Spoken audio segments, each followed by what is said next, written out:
I'm doing a Mark Jamison. I'm the Assistant Athletics Director for High Performance. So I oversee Athletic Performance Department as well as athletic training and sports nutrition. So I'm going to take you guys on a tour of the weight room and really kind of break down what our process is, how we operate, our holistic approach when it comes to the physical and mental well-being of our student athletes. So kind of the first thing to break down, just to briefly show you the space itself. We are very fortunate to have the space that we have, to have the size of a weight room they have, the equipment we have, the open space that we have. Makes it very versatile for us from a training atmosphere standpoint. Another benefit that we have is there is no football program on campus, which allows us, as a staff, to individualize our approach. It allows us to be able to train teams pretty much one-on-one, so you're not working around 80 individuals and things like that. So when a team comes in, typically it's just that team. There might be a little bit of crossover, but it's typically that team. There are 5 strength coaches on staff, and what we try to do is try to make sure that our strength coach to student athlete ratio is very good, so we get all the coaches on the floor, and that allows us to be able to really individualize programs and be able to coach those up. Part of that is what we call our risk and performance profiles. So the first thing our student athletes do when they come on campus is they go through a very extensive biomechanical assessment series. They go through a lot of neuromuscular control or stability type testing. We'll do asymmetry testing, cardiac efficiency, fitness testing, and then we also do our performance test. That's going to be our speed, power, strength test, and we take that information, and that's what drives the direction of what that student athlete needs. Now, understanding what the actual demands of their sport are, their position are, but we take into account where they're at when they step on campus and how can we continue to put them in the most advantageous position year in and year out throughout their 4-year development. So part of that, I'll kind of show some of the technology side of things that we're very fortunate to have. So these are force decks, 4,000, so these are large force decks. So our primary strength testing that we'll use on that is our primary power testing. We get a lot of information. So how well do you put force on the ground? How well does that force translate into when you jump? What are the asymmetries from that standpoint? So again, it's a good profile, baseline profile they get with our student athletes. It continues to monitor them throughout their 4-year process to make sure they're responding well to the training, as well as in the return to play process. We also have another travel set that we'll typically put in our racks. We can lift on those and things like that from a force plate standpoint. So it's a very important piece of technology that we utilize. For glute ham developers, these are top of the line posterior chain development piece of equipment. So it allows us to be able to train the hamstring, every tissue of the hamstring independently. It allows us to be able to kind of coordinate movements and tasks to replicate what the sprinting demands would be for our student athletes. Again, just to make sure that we are addressing hamstring health. So those are very beneficial pieces of equipment. We've got a full rack of kettlebells, dumbbells that are underneath where our record boards are. So for a lot of our team sports, obviously we're going to continue to test year in and year out those risk and performance profiles. So we like to put those up, let student athletes know when they come in what the expectations are and kind of what the standards are, as well as a lot of our student athletes to see what other athletes on other teams are able to do. But this is where we'll do a lot of our multi-joint movement based training here with our kettlebells and our dumbbells in this open space that we have. And as we kind of work away over to this side of the weight room, you can see we have 9 in-ground platforms. So a lot of our power development will be done here, whether it be Olympic lifting, using derivatives of Olympic lifts. We'll get our trap bars or our hex bars out. We'll do a lot of our kind of power pulling, our deadlifting, our jumping on these platforms right there. Then we also have 7 full racks.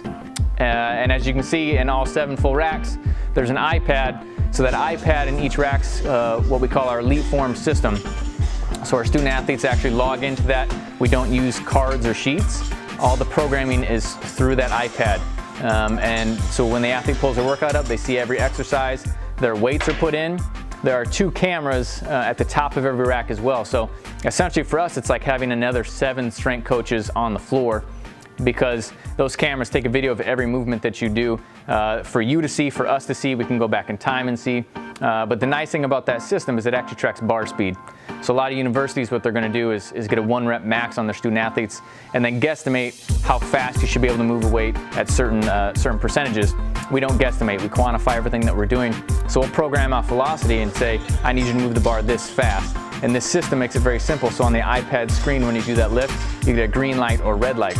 If it's a green light, that's a perfect weight for you that day, and you're moving the bars as fast as what the tent is supposed to be.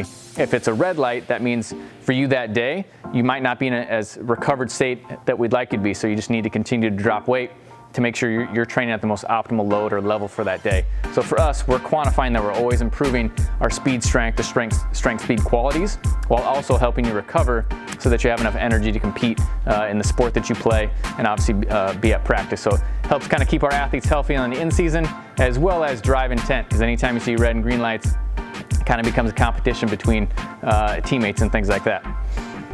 Moving on over here, these are 2 of our 4 K-Pulleys. So K-Pulleys are actually isoinertial technology. So isoinertial technology, meaning non-gravity based. So the only non-gravity based type of training equipment we have on our K-boxes that I'll take you over to, as well as our K-Pulleys. So essentially what this does is allows us to be able to, from a horizontal pulling or a rotational work, allows us to be able to overload those movement patterns greater than any dumbbell, barbell, or kettlebell type training could do, better than medicine balls could do. So this is huge for us from a power development standpoint as well as injury prevention. These have actually proven through scientific research to help reduce the risk of injuries on certain areas by about 20 to 30%. So we really utilize that technology quite a bit. These are our K-boxes.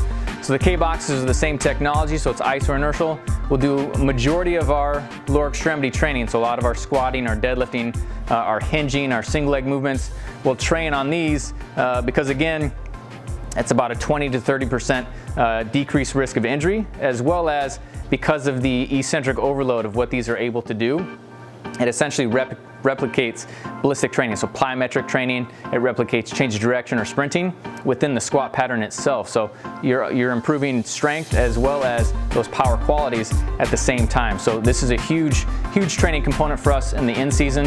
A lot of our athletes, this becomes kind of the primary movement. So when they step in, they know it only takes me 1 or 2 sets of this as opposed to 5 or 6 sets on a barbell to be able to get a lot accomplished when they come in that day.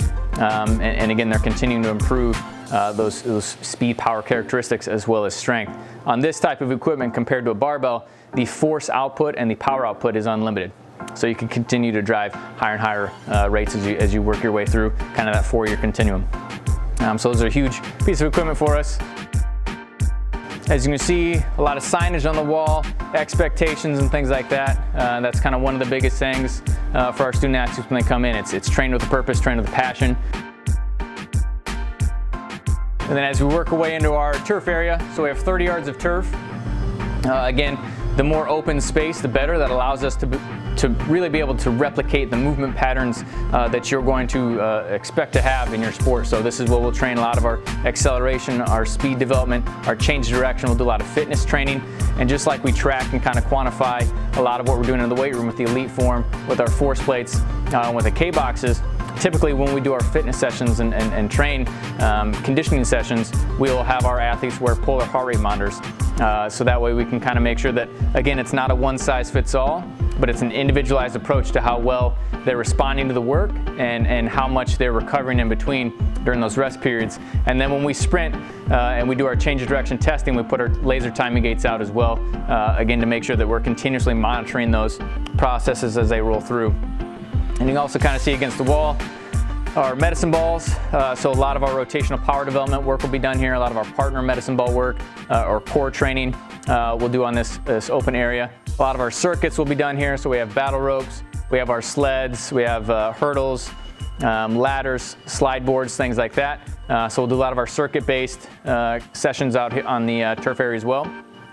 Something unique to what we bring here at SIUE, we also have a full 15-yard gymnastic surface as well as a 12-yard air track surface. So what we use with that is we will address the foot-ankle complex significantly more than most universities. So we do a lot of barefoot training, but understanding most of us aren't prepared for barefoot training even on a turf surface. So we'll use the gymnastic surface that actually builds elasticity. So that actually improves your speed, your power outputs. So we'll use the gymnastic surface, we'll use that air track surface early on.